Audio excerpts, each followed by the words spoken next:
কাশিমপুর গাঁয়ে পটাইয়ের চায়ের দোকানে রোজ সন্ধ্যায় আড্ডা বসে।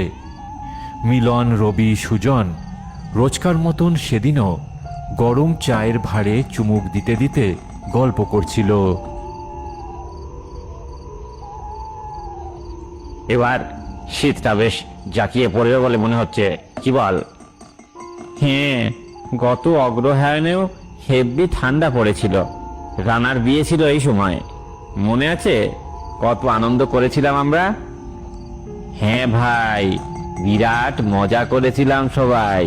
কিন্তু এইবার অগ্রহায়ণ শেষ হতে চলল, তবু একটাও নেমন্তন্ন জুটলো না কপালে। তা যা বলেছিস, কতদিন কবজি ডুবিয়ে বিয়ে বাড়িতে খাওয়া হয় না।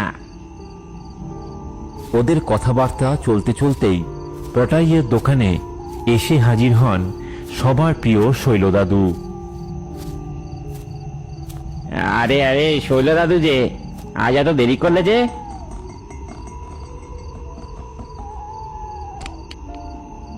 আর কোষ নে, শেষ বেলায় খানিক চোখ লেগেছিল। উঠে দেখি চারিদিক অন্ধকার, তারপর সন্ধ্যানিক করে আস্তে আস্তে দেরি হয়ে গেল আজ। এর মধ্যে পটাই এসে গরম গরম চা দিয়ে যায় শৈল দাদুকে। চায়ের ভাঁড়ে চুমুক দিয়ে দাদু জিজ্ঞাসা করলেন, চা, সেই শীতের সন্ধে কি নিয়ে গল্প করছিলি তোরা সব? ওই গেল অগ্রহায়ণে রানার বিয়েতে কত মজা করেছিলাম, কত কি খাওয়া দাওয়া হয়েছিল, আর এবার কোনো নিমন্ত্রণ নেই, জুটলো না কপালে, এইসব কথাই বলছিলাম। আরে বাবা, রানার বিয়ে হয়েছে তা 1 বছর হয়েও গেল। সময় কত দ্রুত চলে যায়। আর এই অগ্রহায়ণে বিয়ে বাড়ির কথা শুনলেই আমার একটা বিয়ের কথা খুব মনে পড়ে। কার বিয়ের কথা গো দাদু? তা দেশের বিয়ে নয়, ভূতের বিয়ে। ভূতের বিয়ে?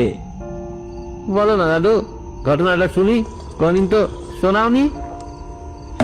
আচ্ছা শোন তালি, সে আজ থেকে প্রায় বছর 30 আগেকার কথা।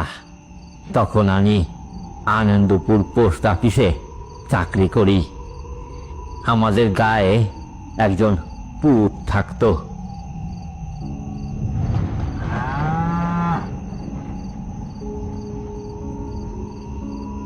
নাম ছিল লকুর ভট্টাচার্য। জমি জমা খেতি বাড়ি কিছুই তেমন ছিল না তার। বউ আর 2টি আইবুড়ো মেয়ে নিয়ে কোন রকম এদিক ওদিক যদমানি করে খুব কষ্ট সৃষ্টে দিন কাটাতো নকুল ঠাকুর। কে গো, কোনো কাজকর্মের খবর পেলা? দূর দূর, আর বলো না, কোনো খবরই বলো না।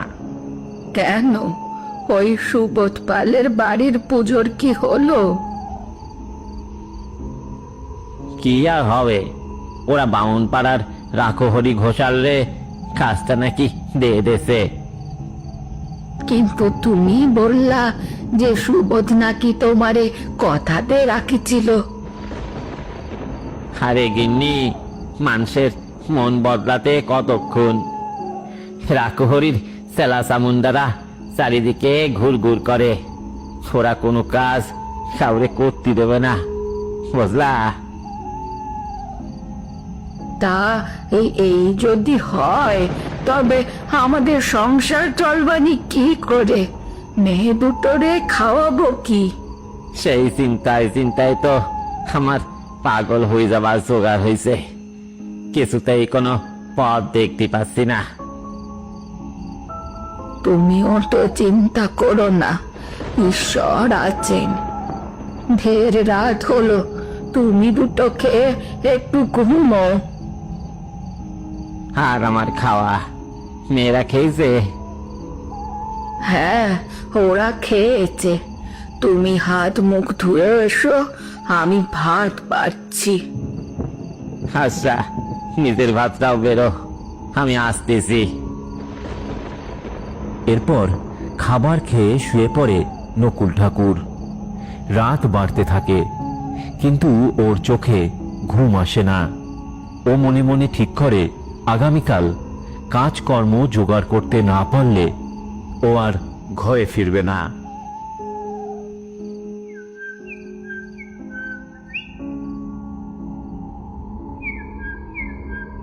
একেবারে ভোর ভোর ঘুম থেকে উঠে মুখ হাত ধুয়ে বই মালতীকে ডাকে নকুল। সন্ধ্যার মা, ও সন্ধ্যার মা, শুনতেছ? আমি বেরোচ্ছি। এত সকাল সকাল তুমি কোথায় যাচ্ছ শুনি? আশেপাশের 2-4টে গায়ে যাব, দেখি কোনো কাজের জোগাড় জানতি করতে পারি কিনা। কিছু অন্তত মুখে দিয়ে যাও, খালি পেটে সারাদিন ঘুরলে তো মাথা ঘুরি পড়বা। না না, এখন কিছু খাবো নি। তুমি এক কাজ করো, একটা কাপড়ে বেঁধে একটু সিয়ে আর গুড় দিয়ে দাও, খিদে লাগলি খাবানি। আচ্ছা।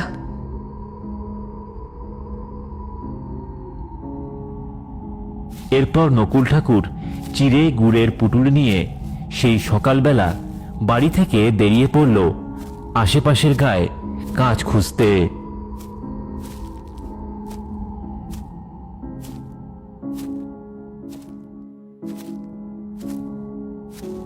ওফ, বেলা গড়িয়ে দুপুর হয়ে গেল, কোনো কাজের সন্ধান এখনো হলো না। তবে হাল চাললি চলবে না, আরো অনেক ঘুরতে হবে। এক কাজ করি, দুটো খেয়ে তারপরে গই। পথের ধারে একটা বাঁধানো বটতলায় বসে নকুল ঠাকুর চিড়ে গুড় খেতে শুরু করলো।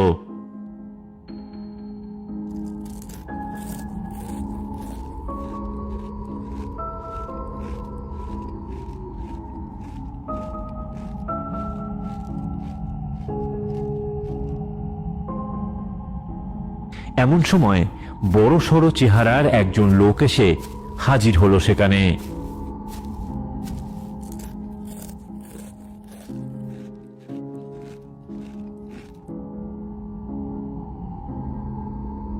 আচ্ছা, নকুল ঠাকুর আপনার নাম? নকুল ঠাকুর ভয় ভয় বললে, হ্যাঁ, আগে আমি নকুল ঠাকুর। লোকটা হেসে বললে, আরে আরে, ভয় পাবেন না ঠাকুর মশাই। আগামী পরশুদিন আমার মেয়ের বিয়ে, আপনাকে বিয়ে দিতে যেতে হবে। তা আপনারে তো ঠিক চিনলাম না। আপনার নাম কি? কোন গায়ে আপনার বাড়ি? আমার নাম রাম সিং, বাড়ি এই সোনার গায়ে। তা আপনি আমারে চিনলেন কিভাবে? আর আমি তো আপনার বাড়ি চিনি না, তবে যাব কিভাবে? সোনার গায়ে অনেকেই আপনারে চেনে, আমি তাদের থেকেই আপনার কথা শুনেছি। আর আমার বাড়ি যাবার জন্য আপনাকে কিছু ভাবতে হবে না, আমার লোক এসে আপনাকে সঙ্গে নিয়ে যাবে, আপনার কোনো কষ্ট হবে না। ঠিক আছে, তা যদি আয় তাইলে আমার জাতি কোনো অসুবিধা নাই। বেশ বেশ, তাহলে পরশুদিন আমার লোক এসে আপনারে নিয়ে যাবে। আর এই নেন, অগ্রিম এই টাকাটা রাখুন।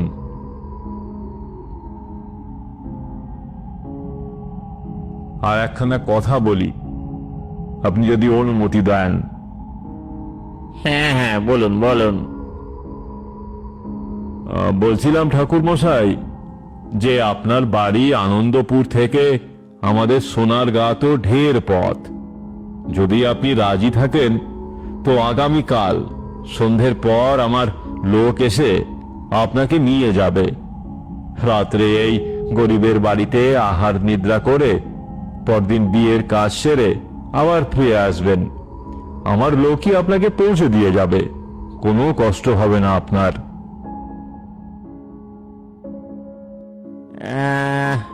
তা দেবে তো, ঠিক আছে, তাই যাবো খানি। অনেক অনেক ধন্যবাদ ঠাকুর মশাই, আমি আসি। এইটুকু কথা বলেই লোকটা যেন এক প্রকার অদৃশ্য হয়ে গেল সেখান থেকে। ও বাবা, কোথায় চলে গেল? তা যাই হোক, জয় মা, মঙ্গলময়ী মা আমার, তুমি মুখ তুলে চেয়েছো, কাজও এলো, সেই সঙ্গে অগ্রিম টাকাও এলো। লোকটাকে বেশ অবস্থাপন্ন ঘরের বলেও মনে হচ্ছে। যাই, এবার বাড়িতে গিয়ে গিন্নিরে সুসংবাদখানা দিই, আর এই অগ্রিম টাকাটা দিয়ে কিছু চাল আর ডাল কিনে নিয়ে যাই ঘরে। ঘরে পৌঁছতে পৌঁছতে নকুল ঠাকুরের বেশ অনেকখানি রাত হয়ে গেল। গিন্নি, ও গিন্নি, কই গেলা তুমি? শুনছ?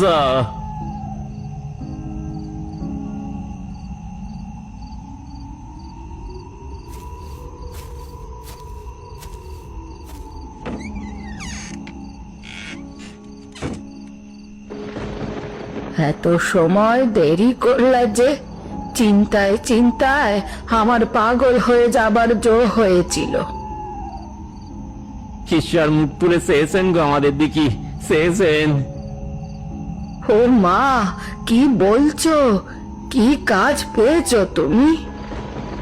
তার বলি কি, নাও, এতে ডাল আর চাল আছে, ধরো। কাজও পাইছি, আর তার সঙ্গে অগ্রিম টাকাও।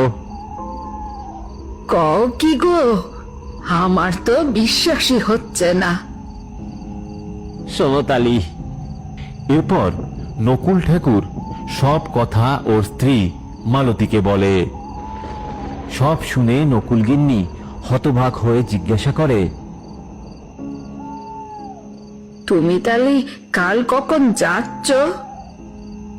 বইকাল তো লোক পাঠাবে কইল। আচ্ছা, তাহলে এখন চাটনি খেয়ে শোগা। সারাটা দিন পেটে তো ভাত পড়েনি। হ্যাঁ হ্যাঁ, তাই দাও, তাই দাও, বেশ খিদা লাগিছে।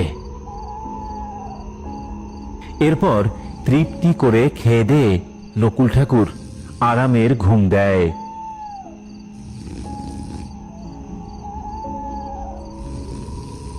পরদিন সন্ধ্যের আগেই সেজে গুজে ফতুয়া আর উড়ুনি গায়ে দিয়ে তৈরি হয়ে নকুল ঠাকুর বসে রইল তার বাড়ির বাইরের দাওয়ায়।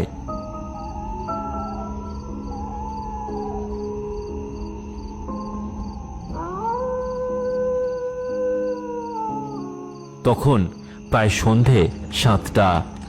এমন সময় একটা গরুর গাড়ি এসে থামল নকুল ঠাকুরের ঘরের সামনে। গাড়োয়ান গাড়ি থেকে নেমে খানিকটা দূরে দাঁড়িয়ে হাঁক পারল, ঠাকুর মশাই, ও ঠাকুর মশাই, এই যে আমি এইখানে। বাবু আপনার জন্য গাড়ি পাঠিয়ে দিয়েছেন, চলুন তালি যাওয়া যাক নাকি? হ্যাঁ হ্যাঁ, চলো, আমি তো তৈরি অনেকক্ষণ। তালি গিন্নি, আমি আসি গিয়া, তোমরা সব সাবধানে থেকো। দুগ্গা দুগ্গা, সাবধানে যেও। নকুল ঠাকুর তাড়াতাড়ি করে কাপড় আর গামছা একটা পুটুলিতে বেঁধে নিয়ে উঠে পড়ল সেই গরুর গাড়িতে। গাড়িটা চলতে শুরু করলো। গাড়ির উপর ছাউনি দেওয়া। গাড়োয়ান বললে, ঠাকুর মশাই, আপনি গাড়ির মধ্যে শুয়ে পড়ুন, অনেকখানি পথ, সময় লাগবে ঢের। চাটাই আর মাদুর দুটোই পাতা আছে, আপনার কষ্ট হবে না। আমি ঠিক সময় আপনাকে দেখিয়ে দেবো। আচ্ছা বাবা, তাই ভালো, আমি একটু জিরিয়ে নিই বরং। গাড়োয়ানের কথা শুনে নকুল গাড়ির ভেতর শুয়ে পড়ল। কিছু সময় পর তার দু চোখ লেগে আসলো।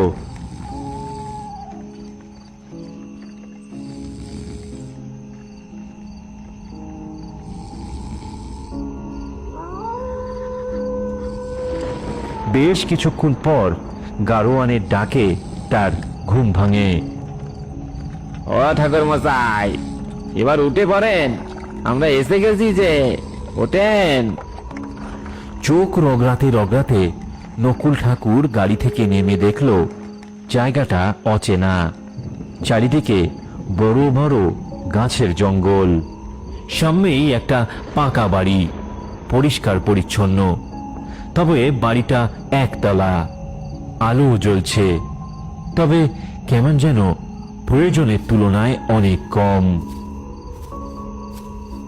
নকুল দরজার কাছে যেতেই সেই ভারিক্কি গোছের লোকটা, যে কিনা বটতলায় গিয়ে তাকে অগ্রিম টাকা দিয়ে এসেছিল, সেই লোকটা এসে বললে, আরে আরে, আসুন আসুন ঠাকুর মশাই, রাস্তায় কোনো কষ্ট হয়নি তো? না না, কষ্ট হবে কেন? দিব্যি আপনার গরুর গাড়িতে ঘুমোতে ঘুমোতে এসেছি। তা বেশ বেশ, আসুন আসুন আমার সঙ্গে আসুন। লোকটা নকুলকে সঙ্গে নিয়ে একটা ঘরে ঢুকলো। ঘরে একটা সাদা চাদর পাতা আছে, দু তিনটে তাকিয়া বালিশও আছে, তবে আলো খুবই অল্প। নকুলকে সেই ঘরে বসিয়ে লোকটা চেঁচিয়ে বললে, ওরে কে আছিস? ঠাকুর মশাইয়ের হাত পা ধোয়ার জল এনে দে, সঙ্গে গরম গরম লুচি আর আলুর দম আর খান দশেক সন্দেশ সঙ্গে নিয়ে আয়।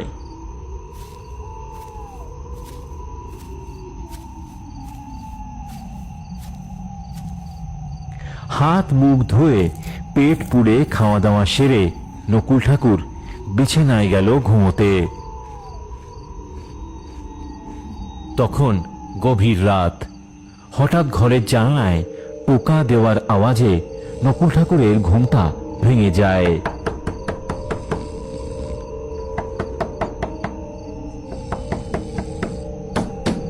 ও, এত রাতে ঘরের জানলাতে কে আবার শব্দ করে? ডাক দিয়ে দেখি একবার। কে রে? কে? সিং বাবু নাকি বাইরে? কে আছে ও বাইরে? কেডা? কেউ কোনো উত্তর দেয় না, কিন্তু আওয়াজটা বারংবার আসতেই থাকে।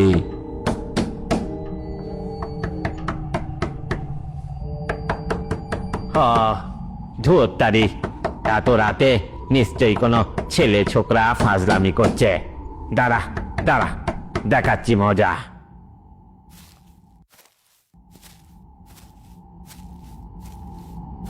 এই বলেই জানলা খুলতেই আতঙ্কে রক্ত হিম হয়ে যায় নকুল ঠাকুরের। তিনি দেখেন জানলার বাইরে উল্টো হয়ে বাদুরের মতো ঝুলছে রাম সিং। ভয়ঙ্কর তার চেহারা।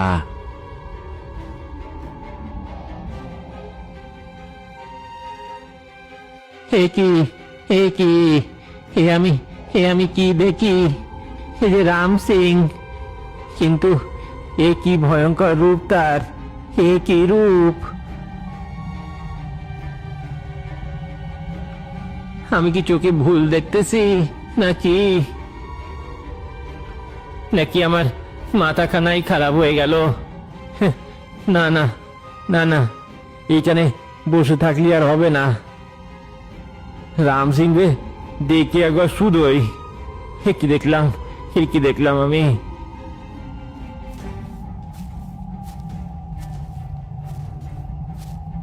এসব বলতে বলতেই তড়িঘড়ি এসে ঘরের দরজাটা খোলে নকুল ঠাকুর। কিন্তু দরজা খুলতেই সামনের দৃশ্য দেখে চোখ একেবারে ছানা বড়া হয়ে যায় নকুল ঠাকুরের। তিনি দেখেন বাইরে অদ্ভুত চেহারা সব ছায়া মূর্তিরা, কেউ ভেসে বেড়াচ্ছে, কেউ ঝুলে রয়েছে, আবার কেউ বা জন্তুর মতো চার পায়ে হেঁটে বেড়াচ্ছে এদিক ওদিকে।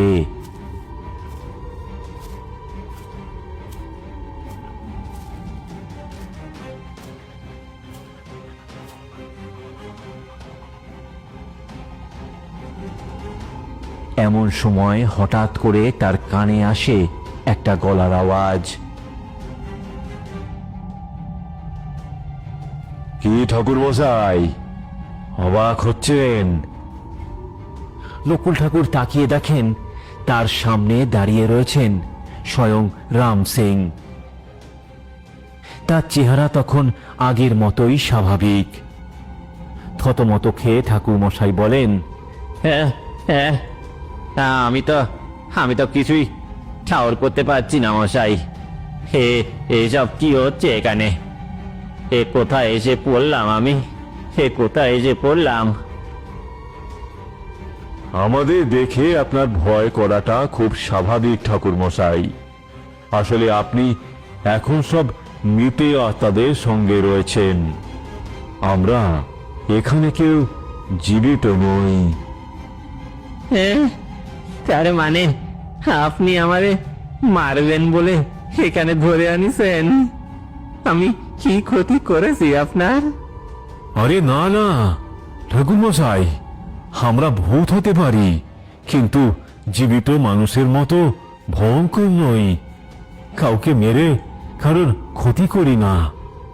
আপনারা এখানে বিয়ের কাজের জন্যই আনা হয়েছে। তো কার বিয়ে হবে এখানে? সবতে ভূত, ভূতের বিয়ে? সে কি কথা? কেন করছেন এসব? কেন করছি? তাহলে শোনেন বলি। আমরা ছিলাম সব জেলে বাগদি। আমাদের এখানকার এক বাগদি ঘরের ছেলে মংলু ভালোবেসেছিল বামুন পাড়ার চৌধুরী মশাইয়ের নায়েবের মেয়ে তাপসীরে। কিন্তু কিছুদিন যেতে না যেতেই ওদের দুজনের অজান্তেই ওদের সব কথা নায়েবের কানে পৌঁছয়। রাগে আগুন নায়েব এই অপমান সহ্য করতে না পেরে এক চরম সিদ্ধান্ত নেয়। মংলু আর তাপসীর বিয়ে দেওয়ার নাম করে আমাদের সোনার গায়ে এসে লোক দিয়ে আগুন লাগিয়ে ছারখার করে দেয় পুরো সোনার গা।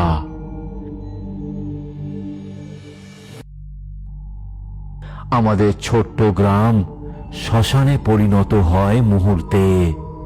সকলের সঙ্গে মারা যায় মংলু আর তাপসীও।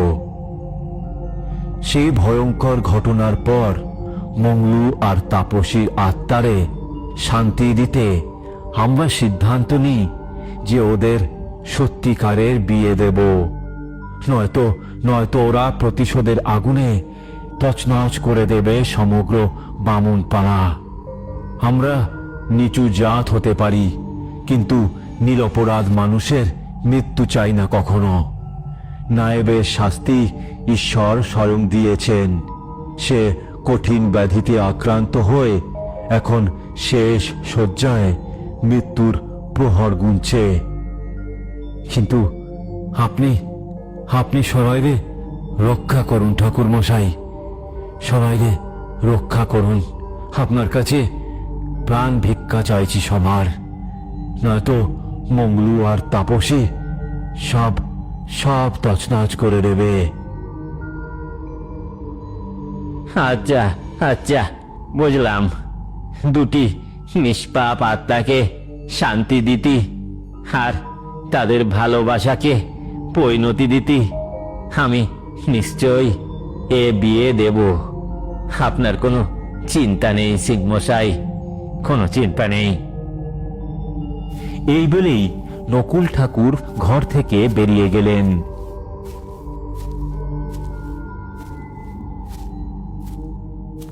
তখন আকাশে ভোরের আলো ফুটে উঠেছে। রাম সিং নকুল ঠাকুরকে নিয়ে চলল পাশেই আর একটা বাড়ির দিকে। এটা বেশ বড় বাড়ি। বাড়ির সামনের উঠোনে বিয়ের ব্যবস্থা করা হয়েছে। এক পাশে রয়েছে রান্নার জায়গা। কোমরে গামছা বেঁধে রাঁধুনিরা সেখানে রান্না করছে। সুন্দর গন্ধ আসছে হরেক রকম পদের। বিয়ে বাড়িতে লোকজন রয়েছে, তাদের শোরগোল কানে আসছে। মহিলাদের মুখ ঘোমটায় ঢাকা, আর লোকগুলোর চেহারা কেমন যেন ফ্যাকাশে ধরনের। এরা কেউ যে জীবন্ত মানুষ নয় তা এদের দেখেই স্পষ্ট বোঝা যাচ্ছে। এরই মধ্যে হঠাৎ পো পো শব্দে শাঁখ বেজে উঠল। উলুধ্বনি শোনা গেল চারিদিকে। নকুল ঠাকুর তাকিয়ে দেখল বর এসে গেছে। পরনে ধুতি পাঞ্জাবি আর মাথায় শোলার টোপর। কোণে তাপসী পরেছে লাল রঙা বেনারসি শাড়ি। রাম সিং বলল, ঠাকুর মশাই, এই হলো মংলু আর তাপসী। নিন, এবার শুভ কাজটা তাহলে আপনি সেরে ফেলুন। হ্যাঁ, একদম একদম। নাও সবাই জোকার দাও, শাক বাজাও। চারিদিকে বেজে উঠল সানাইয়ের সুর। উলুধ্বনি মন্ত্রপাঠ শেষে মালা বদল করে শেষ হল মংলু আর তাপসীর শুভ পরিণয়। স্বামী স্ত্রী নকুল ঠাকুরের পা ছুঁয়ে আশীর্বাদ নিল। আহারে, কি আর আশীর্বাদ করব আমি বাছা তোমাদের। তোমরা পরলোকে শান্তিতে থেকো। মঙ্গল মুক্তি হোক তোমাদের, মঙ্গল মুক্তি হোক। তোমরা দুজন একসাথে থাকো, এই আশীর্বাদ করি।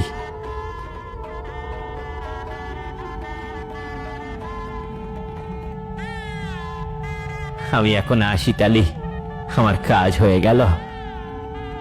রাম সিং তাকিয়ে দেখল নকুল ঠাকুরের চোখে জল। অনেক অনেক ধন্যবাদ ঠাকুর মশাই। আপনার গরুর গাড়ি তৈরি আছে। আপনি এবার নিশ্চিন্তে ঘরে ফিরে যান।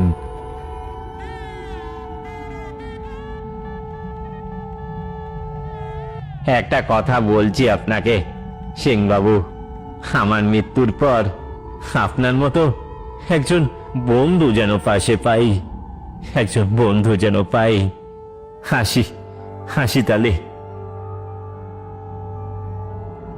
আসুন আসুন, ভালো থাকবেন ঠাকুর মশাই। এ গারোয়ান, সাবধানে নিয়ে যেও ঠাকুর মশাইকে। জি আগে বাবু।